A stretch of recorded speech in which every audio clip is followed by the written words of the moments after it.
PT HM Sampurna terbuka. Sejarah perusahaan PT HM Sampurna terbuka. Hanjaya Mandala Sampurna terbuka.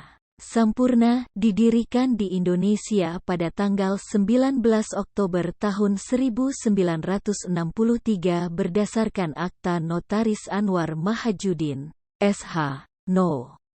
69. Akta pendirian Sampurna disahkan oleh Menteri Kehakiman Republik Indonesia dalam Surat Keputusan No. JA5/59/15 tanggal 30 April tahun 1964 serta diumumkan dalam Lembaran Berita Negara Republik Indonesia No. 94 tanggal 24 November 1964 tambahan No. 357. Anggaran dasar Sampurna telah mengalami beberapa kali perubahan, terakhir dengan Akta Notaris Aulia Taufani, SH No. 107 tanggal 15 Desember tahun 2009 dalam rangka menyesuaikan dengan Undang-Undang Nomor 40 Tahun 2007 tentang Perseroan Terbatas. Perubahan anggaran dasar ini sudah memperoleh persetujuan dari Menteri Hukum dan Hak Asasi Manusia Republik Indonesia dengan Surat Keputusan No. AHU 00065503 pukul 1:09, tahun 2010 tanggal 26 Januari tahun 2010. Visi dan misi Sampurna. Visi PT HM Sampurna terbuka. Sampurna terkandung dalam falsafah 3 tangan. Falsafah tersebut mengambil gambaran mengenai lingkungan usaha dan peranan Sampurna di dalamnya. Masing-masing dari tiga tangan yang mewakili perokok dewasa, karyawan dan mitra bisnis, serta masyarakat luas, merupakan pihak yang harus dirangkul oleh Sampurna untuk meraih visi menjadi perusahaan paling terkemuka di Indonesia. Produk-produknya PT HM Sampurna terbuka, Jisamsu, Amil, Umil, Sampurna Hijau, Avolution, Kraton Dalem, Panamas, Komet, Sampurna Pas, Aflava.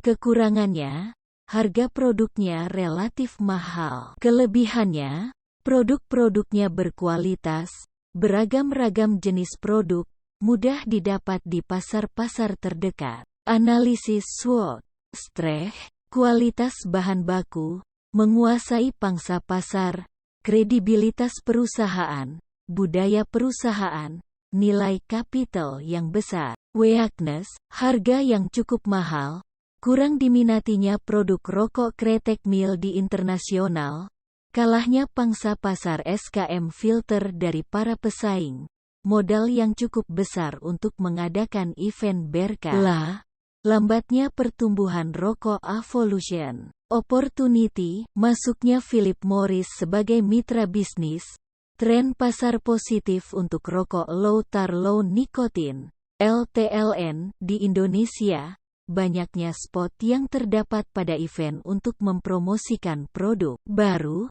kemungkinan lahirnya produk baru, beralihnya customer kompetitor ke rokok, LTLN, Sampurna, trade, regulasi dan perda mengenai anti rokok, kompetitor dari rokok jenis mil, bertambahnya kompetitor rokok jenis mil, tingginya pajak rokok, berkurangnya event yang disponsori oleh industri rokok. Strategi yang digunakan oleh PT Sampurna, market driven strategi, blue ocean strategi, memberi customer value pada produknya, diversifikasi produk, tata kelola perusahaan. Sampurna menetapkan standar kepatuhan dan integritas yang sangat tinggi dalam menjalankan usaha.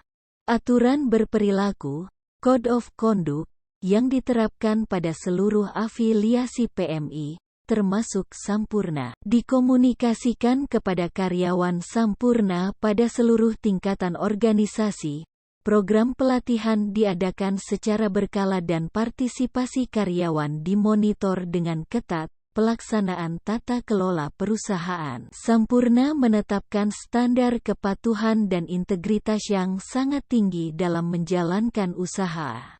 Aturan berperilaku, Code of Conduct, yang diterapkan pada seluruh afiliasi PMI, termasuk Sampurna, dikomunikasikan kepada karyawan Sampurna pada seluruh tingkatan organisasi. Program pelatihan diadakan secara berkala dan partisipasi karyawan dimonitor dengan ketat. Pelaksanaan tata kelola perusahaan. Tim tersebut secara rutin memantau pelaksanaan dan kepatuhan terhadap prosedur dan kebijakan perusahaan. Struktur organisasi PT Sampurna terbuka. Dari lahan pertanian hingga pabrik. Setelah dipanen dan dikeringkan, tembakau dan cengkeh dibawa ke lokasi pabrik. Tembakau biasanya disimpan hingga selama 3 tahun dalam lingkungan terkontrol untuk membantu meningkatkan cita rasanya.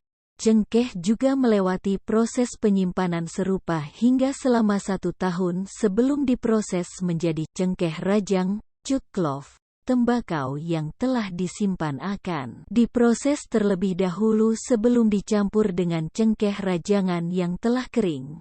Kemudian dijadikan racikan rokok yang akan dilinting menjadi rokok. Racikan yang telah selesai, yang biasa disebut cut filler, disimpan dalam lumbung berukuran besar sebelum memasuki proses produksi rokok.